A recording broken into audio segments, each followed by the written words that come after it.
to myself. But there's things that has happened that, like injury wise, that's just been wild to me. Like I don't get. Um, and I got it. Blessings to him. I stayed in touch with him as well, just to kind of see how he's getting on. He's not only has he made a full recovery, he's already had two. Like a year later, he's had two MMA fights back. He won his first one back, and I think he just lost his second one. But it was like decision. So like, but he's good. So it's good to see.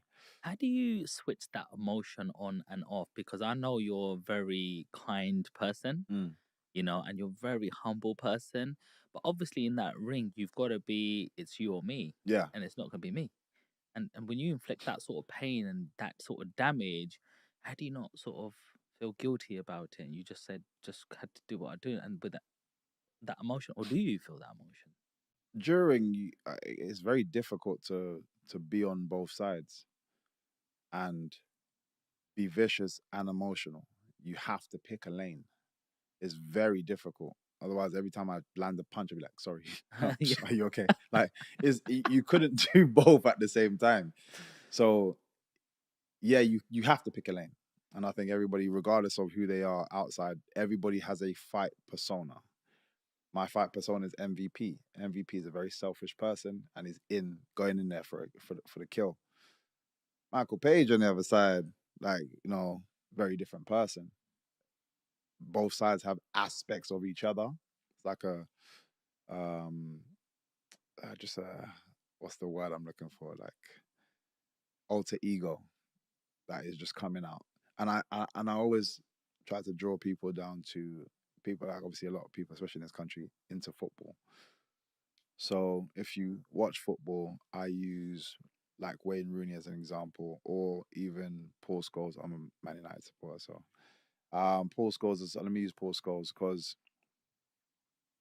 everybody talks about how vicious this man was. Running, he's trying to take off your legs.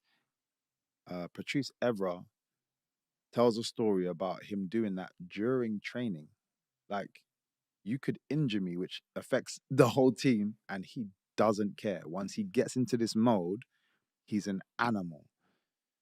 Try to interview that guy afterwards. Like, yeah, oh yeah. He so nervous. Where is that animal gone? So, like I said, everybody has that persona held within them. Some people have, like for example, if I go back to myself, MVP can spread into your everyday life. Sometimes because depending on how you grown, but some because you get so much attention and that feels more exciting. Being that guy feels more exciting than being your normal self. So you're like, okay, you spread into your everyday, and then we start to realize people are like, nah, I don't like this guy, and so on and so forth. I've been fortunate to have just the people around me, the upbringing, and I definitely say martial arts is a big key for me. Just having respect, bowing to people, strangers, helping up and coming guys in the gym come up as well as progressing forward. It was always a team effort. Just all these different things that I learned through martial arts kept me grounded as a person. So MVP stays when comes out when it's necessary and not doesn't spread into them every day. Fortunately, not everybody has that. But for the most part, people have a performance self and then have like how they are. Wow.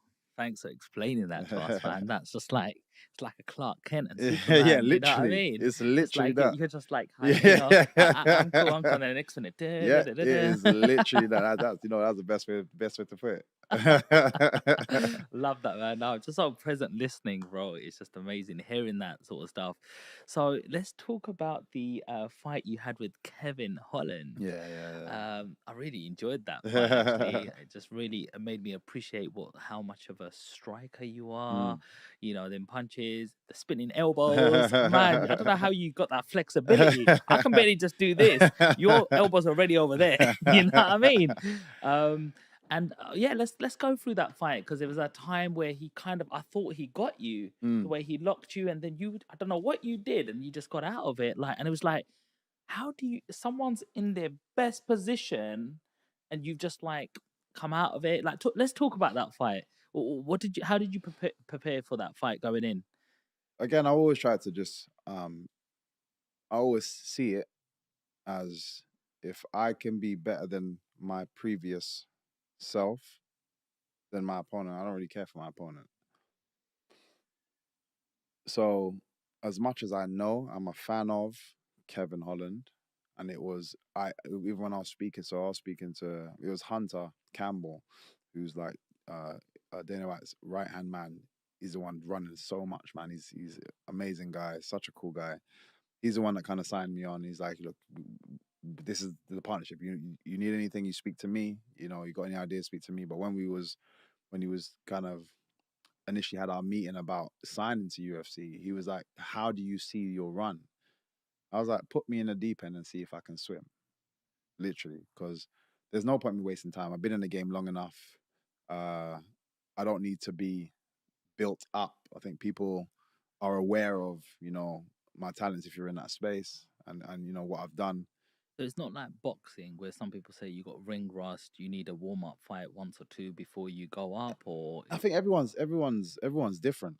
Um, everyone's different. Some people feel the need, and I always say if you believe something, then it's true.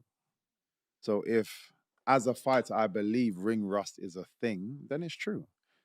Me as a fighter, I don't believe in ring rust. right. So if I'm out for 2 years, when I come back, when you see me on the show, I've done the training that's necessary. I don't ring rust doesn't mean anything to me. So that's my belief. So that's the thing. So I literally like throw me in the deep end. And I had a feeling out of everybody because regardless, as tough as everybody thinks they are, they're not stupid. They're smart fighters, shall I say?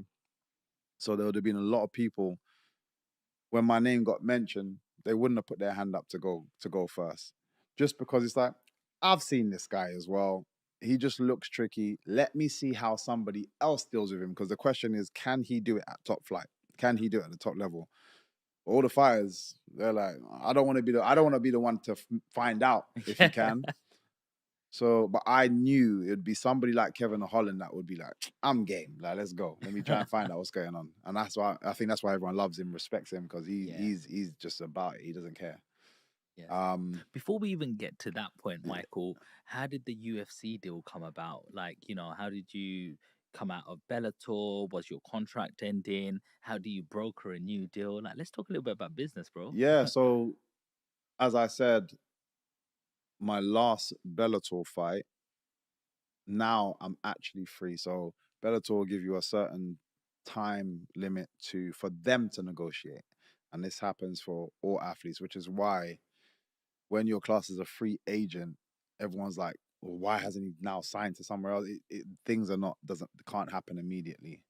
So Bellator, being the organization and a smart business, I guess, they give themselves a certain amount of time, stress-free, from nobody else. So you're not coming to me saying, yeah, well, these guys offered me this, these guys. All you have to deal with is me. So again, smart. So I had to go through that phase, but I was already in the mindset of I just want to be a free agent. I don't think you guys value me the way I value myself. And what I mean is, like, financially speaking, you guys value me as an asset of the company, but your price tag to that is very different to my price tag to that. So I'm like, regardless, I'm gonna be a free agent. So, but I let them know that early. I was just like, let them know that earlier. But then it's like, cool.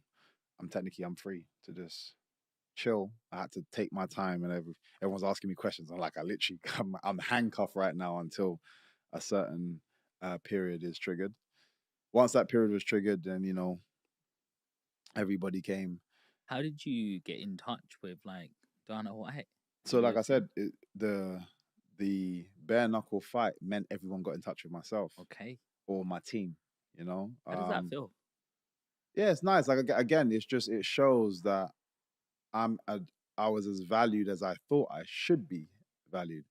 So then when things was happening, my coach was laughing, just like, cause this just worked out so perfectly, unintentionally, but it just worked out perfectly, because everyone's like, yo, what's going on? Like I said, they all came in, and I've got the best manager in the world, in Audi Attar.